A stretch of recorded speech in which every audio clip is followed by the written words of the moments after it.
marché moom di dox waaye tey jii damay julli timis rek.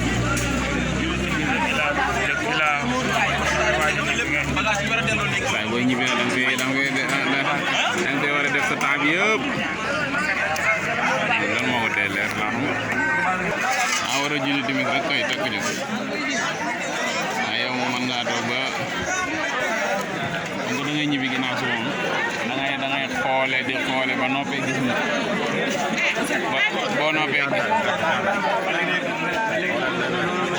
boo noppee gis nit ñibbi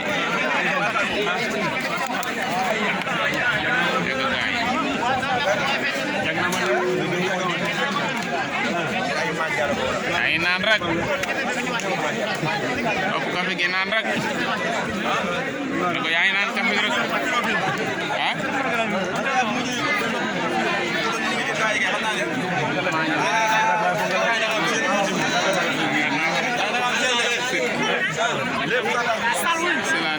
fu woote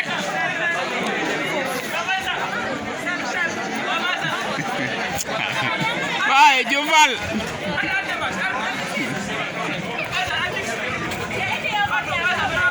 waaye exil Jofal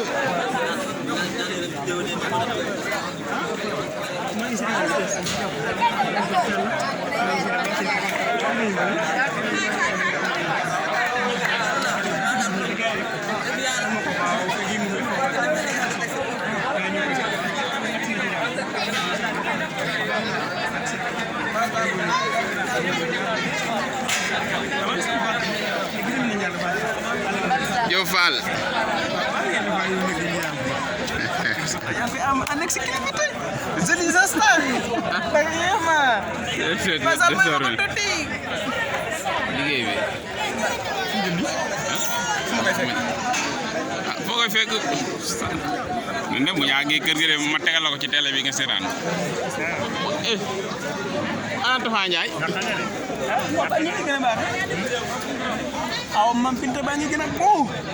aw mam ni ay sal bu ñu ki aw borom këru mam bi soñu sëriñu mam bi def la aw comme que aw bi la moom nga adressé moom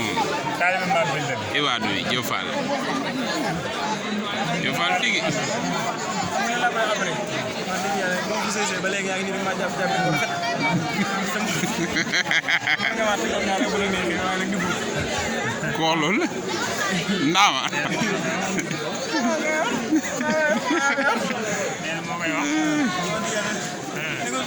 sey bu rafet la sey bu rafet la sey sa am naa droit wax waaye léeg-léeg du ma dugg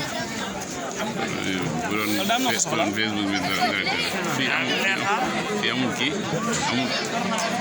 lamp quoi live la nii ba live dama koy arrêté rek Tafa kaay